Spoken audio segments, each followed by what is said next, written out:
Sejam bem-vindos a mais um Evangelho no Lar. Vamos colocar a água sobre a mesa para que a espiritualidade protetora dos nossos lares a possa fluidificar e nós logo mais, quando terminarmos este nosso Evangelho, possamos equilibrar a nossa saúde física e mental. Vamos então, como sempre, começar este nosso Evangelho para harmonizar o ambiente com uma canção. Página 12. Nós somos teus filhos, Senhor.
E aqui estamos, Senhor, nesta casa que é tua.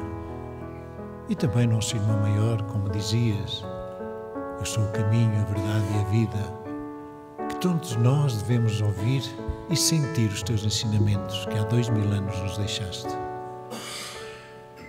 E é tão grato estarmos aqui hoje, todos reunidos, à busca de mais conhecimentos daquilo que nos deixaste. Teremos que os aproveitar.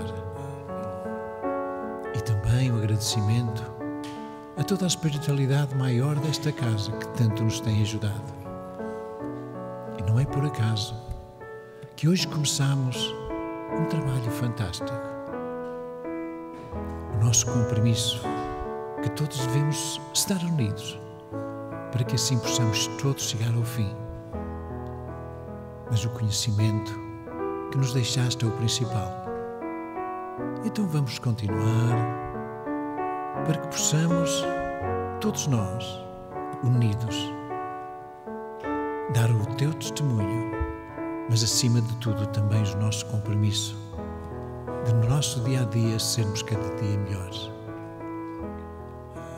Então está connosco, agora, hoje e sempre, Senhor. Vos agradecemos por tudo. Graças a Deus.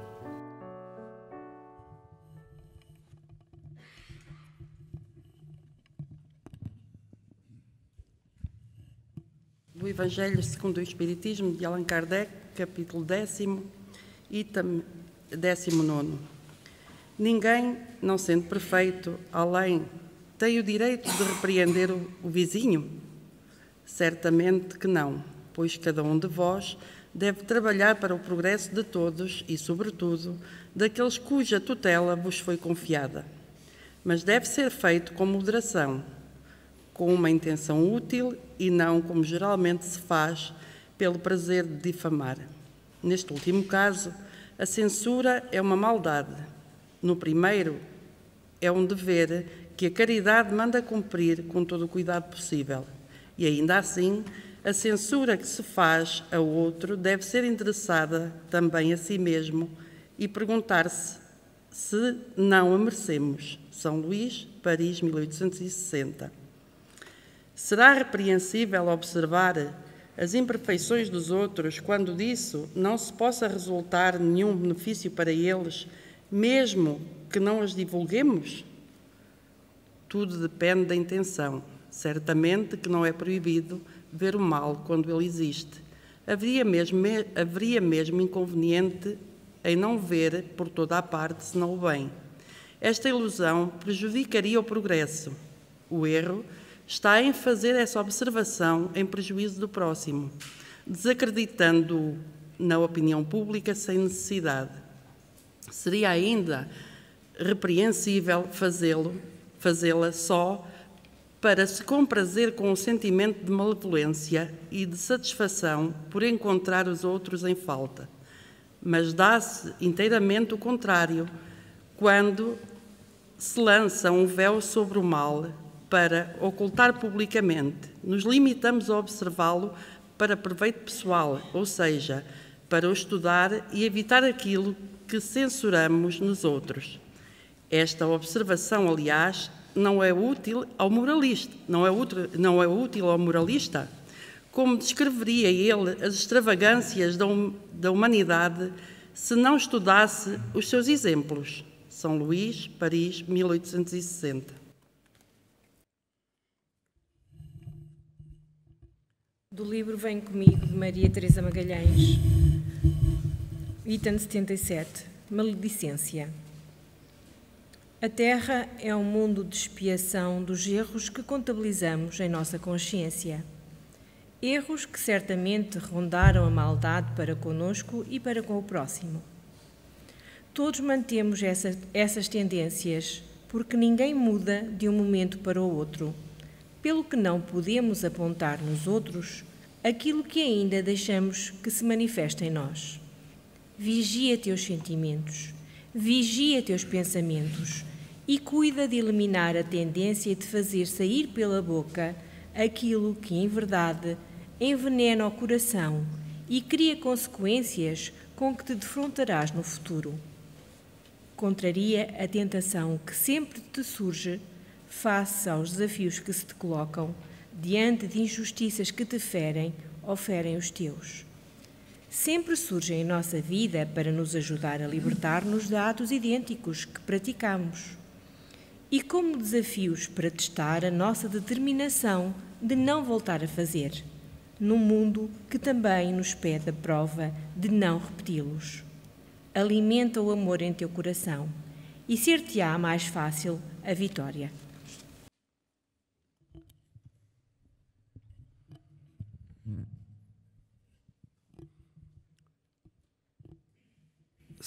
A censura, a maledicência, serão talvez aquelas ações negativas que mais dificilmente o homem ainda traz consigo.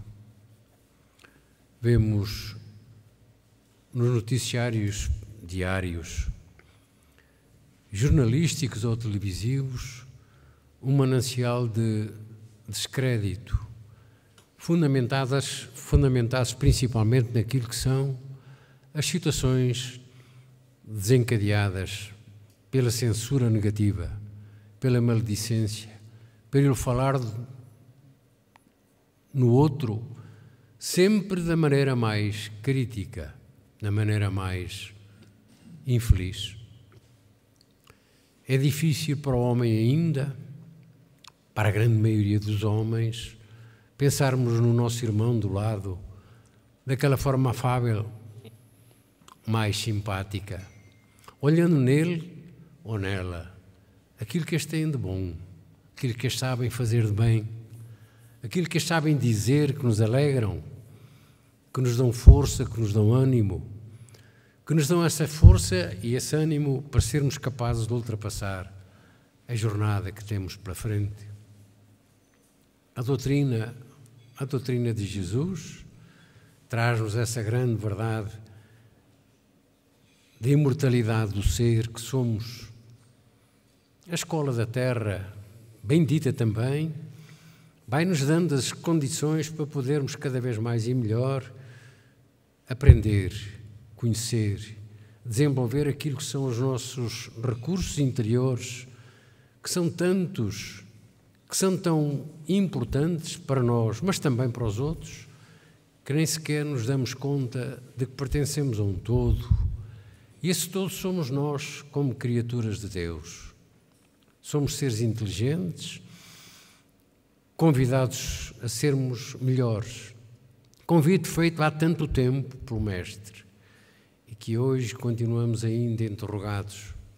Porquê eu ainda não fui capaz de pôr de parte a censura negativa, o dizer mal do outro? Porquê é que eu não sou capaz? Não sou capaz porque ainda não fiz o esforço suficiente. O esforço está em mim, está em nós. Temos que ter essa capacidade, olhando para o nosso irmão, seja ele quem for, de olhar nele sempre a criatura simpática, porque somos irmãos. Somos irmãos e, como irmãos, temos que nos ajudar agora e sempre.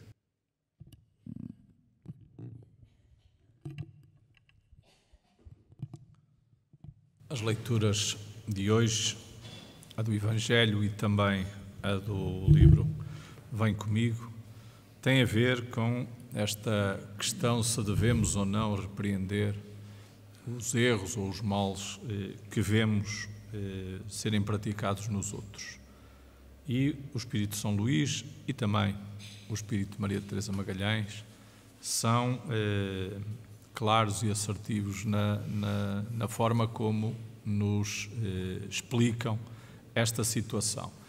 E naturalmente que tudo terá a ver com a intenção com que fazemos essa repreensão ou apontamos esse erro nos nossos companheiros de caminho e qual é o benefício que isso trará para ele ou para o conjunto. E essa deve ser sempre a situação que nos deve nortear quando confrontados com isso. É muito importante nós colocarmos no lugar do outro, daquele que erra, daquele que fez algo que é contrário àquilo que são os ensinamentos de Jesus e o seu testemunho e a sua vivência, e colocarmos como é que nós reagiríamos se fôssemos nós os apontados, se fôssemos nós aqueles a quem o erro ou a má conduta ou o mau comportamento ou atitude foi identificada e repreendida. É certo que nós aprendemos não só com os ensinamentos de Jesus, mas aprendemos também muito com os erros que nós praticamos e que os outros também praticam. Nas nossas reuniões mediúnicas, nós temos a oportunidade de dialogar com os espíritos que já desencarnaram, que já partiram, e muitas das vezes compreender aquilo por que passam, as aflições, os sofrimentos que enfrentam, em virtude daquilo que foram os seus atos e as suas condutas. E isso certamente que são lições para nós.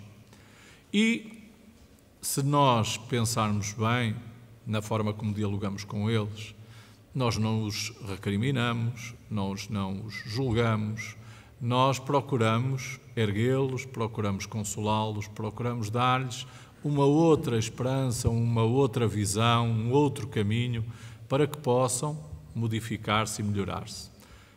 A mesma coisa deve acontecer com os encarnados, porque somos todos espíritos, não é? Só não temos o corpo físico. E, portanto, nós devemos olhar, muitas das vezes, ver o erro, mas não sermos o instrumento da maledicência. Sabermos com que intenção é que nós identificamos esse erro, falamos sobre ele, o apontamos, se o recriminamos, se é efetivamente para ajudar esse companheiro, para ajudar a modificar-se, ou não, ou se é muitas das vezes o nosso orgulho por acharmos que somos mais ou somos moralistas ou temos já um comportamento diferente e nos achamos superiores em termos morais. Então é preciso, conforme o Espírito de São Luís nos dizia, muita prudência nestas situações. E, portanto, como manda o bom senso e a prudência, não é? Na maior parte das vezes, a gente deve ver e silenciar e aprender e nós não cometermos os mesmos erros. Como temos vindo a falar ao longo de todo este capítulo, não é? Nós temos muito o hábito de ver o cisco, não é? No olho do outro e de não ver a trave no nosso. E isto é o culminar, é o final deste capítulo, no sentido de nós refletirmos sobre se devemos ou não falar e comentar. Também, para terminar, dizer que nós devíamos comentar o bem, aquilo que são as atitudes positivas, aquilo que são os comportamentos certos e não aquilo que são os comportamentos errados. Porque a gente comentando o mal espalha-se. E se a gente comentar o bem também se espalhará. Então, essa devia ser a nossa preocupação, o nosso propósito de aprender com os nossos erros, com os dos outros e, em conjunto, melhorarmos assim também o nosso planeta, este nosso lar que nos acolhe.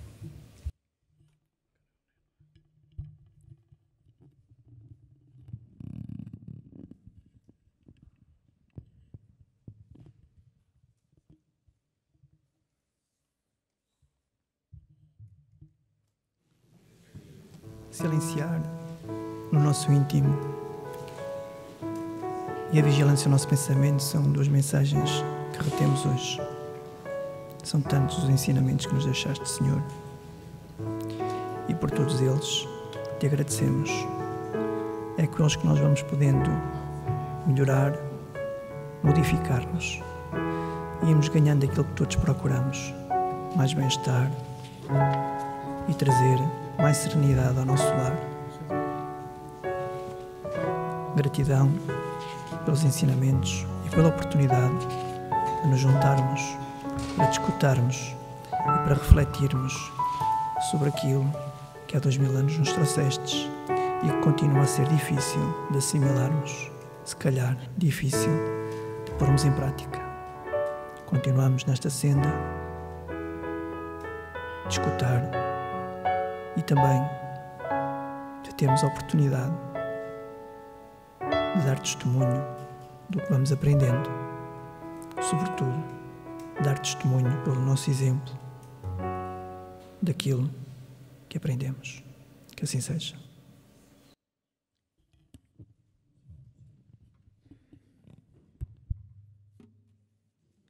Página 4, prece.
E estamos a chegar ao fim de mais um Evangelho.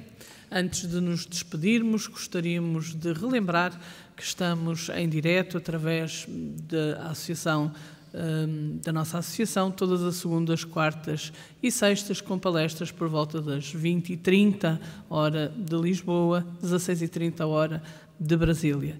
Informamos também que o programa acontece no Centro Espírita, que acontece todas as quintas-feiras. Neste momento está suspenso, reiniciaremos com ele em setembro. E dizemos também, e relembrando também aquilo que Emmanuel nos dizia, a maior caridade que nós podemos fazer pelo Espiritismo é a sua divulgação. Relembrar a todos aqueles que estamos aqui, aqueles que nos escutam, que temos um jornal que divulga a doutrina espírita nas suas três vertentes, filosófica, científica e também religiosa, assim como também podemos tomar conhecimento das leituras que irão ser feitas nos nossos evangelhos, que passam às terças-feiras por volta das 20h30 pela rúbrica Cadeia da Fraternidade. Então é uma forma que nós temos de poder colaborar com o Jornal Espírita, adquirindo, fazendo a sua assinatura. Podem enviar um e-mail àqueles que quiserem fazê-lo para jornalespírita@gmail.com, adquirindo o jornal. É uma forma que temos de colaborar com o jornal para a sua divulgação e também uma forma de podermos fazer alguma caridade pela doutrina espírita, divulgando. Então vamos nos despedindo de todos, desejando a todos um resto de boa noite, ou um resto de um dia tranquilo e feliz, e estaremos aqui novamente na próxima terça-feira. Que Jesus a todos abençoe.